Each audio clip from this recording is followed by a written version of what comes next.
Assalamualaikum warahmatullahi wabarakatuh.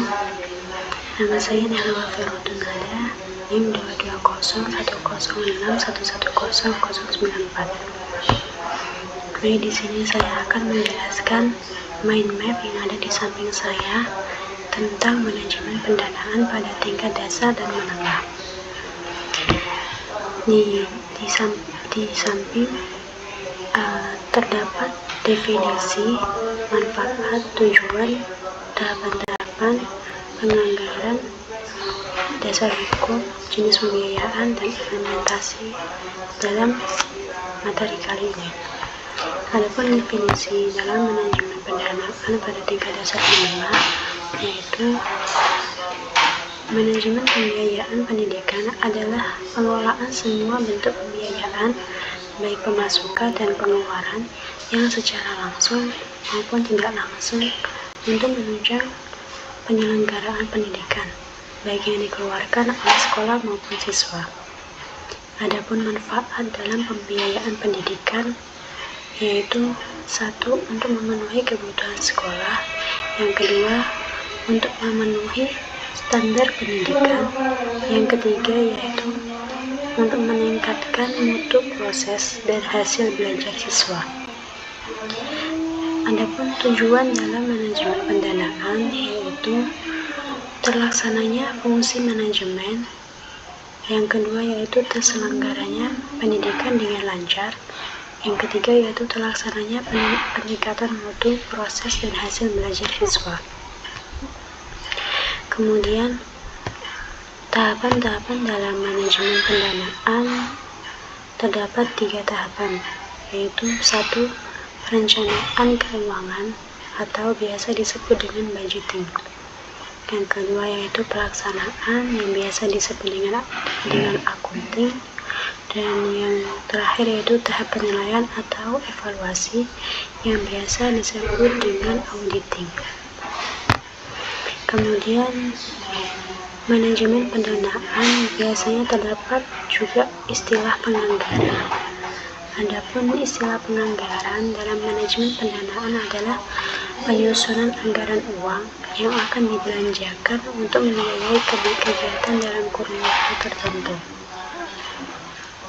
Kemudian adapun dasar hukum manajemen pendanaan, yaitu di sini disebutkan dalam Undang-Undang Nomor 20 Tahun 2003 tentang Sistem Pendidikan Nasional. Kemudian yang kedua yaitu disebutkan dalam Peraturan Pemerintah Nomor 19 Tahun 2005 tentang Standar Nasional Pendidikan. Yang ketiga yaitu disebutkan dalam Peraturan Pemerintah Nomor 48 Tahun 2008 tentang Pendanaan Pendidikan. Yang keempat yaitu disebutkan dalam Permendiknas Nomor 69 Tahun 2009 tentang Standar Biaya Operasional dan Personalia. Adapun jenis pembiayaan terdapat 7, yaitu terdapat 7, yaitu biaya langsung atau direct cost. Yang kedua biaya tidak langsung atau indirect cost. Yang ketiga yaitu biaya moneter atau monetary cost. Yang keempat yaitu biaya non monetary atau non-monetary cost. Yang kelima yaitu biaya rata-rata atau unit cost. Yang keenam yaitu biaya marginal atau marginal cost. Dan yang ketujuh yaitu biaya keseluruhan atau total cost. Kemudian implementasi dalam manajemen pendanaan yaitu melalui beberapa langkah atau strategi. Salah satu langkah-langkah dalam pengimplementasi manajemen pendanaan yaitu yang pertama dengan cara penyusunan anggaran. Penyusunan anggaran dilakukan dalam menyusun anggaran secara terperinci, yang mana mencakup semua pengeluaran dan penerimaan dana. Kemudian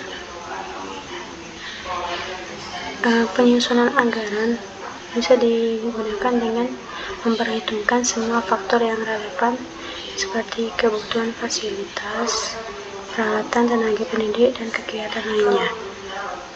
Kemudian langkah yang kedua yaitu dengan cara monitoring dan pengawasan. Pengawasan dalam langkah ini harus dilakukan dengan cermat terhadap pengeluaran dana pendidikan yang mana itu bersifat penting. Hal ini dapat dilakukan melalui pembentukan tim pengawas atau komite keuangan yang bertugas memantau penggunaan dana secara rutin. Kemudian tim ini harus memastikan penggunaan dana sesuai dengan anggaran yang telah ditetapkan dan mencegah penyalahgunaan dana dan melakukan tindakan korektif jika terdapat ketidaksesuaian atau pelanggaran kebijakan. Kemudian langkah selanjutnya yaitu dengan transparansi dan akuntabilitas. Melakukan transparansi dan akuntabilitas di sini sangat penting dalam pengelolaan dana pendidikan, yang mana hal ini harus dilakukan dengan cara terbuka supaya mudah diakses oleh pihak-pihak yang berkepentingan, termasuk siswa, orang tua, dan masyarakat. Laporan keuangan dalam langkah ini harus dilakukan dengan jelas dan terperinci, dan yang mana kemudian akan dilakukan dengan sosialisasi kepada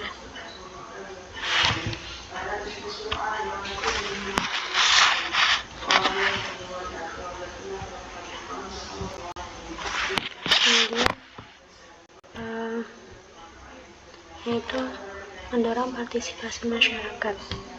Yang kelima yaitu meningkatkan efisiensi melalui optimalisasi sumber daya. Dan yang langkah terakhir yaitu melakukan evaluasi dan perbaikan berkelanjutan. Implementasi manajemen pendanaan harus mencakup kegiatan evaluasi secara berkala.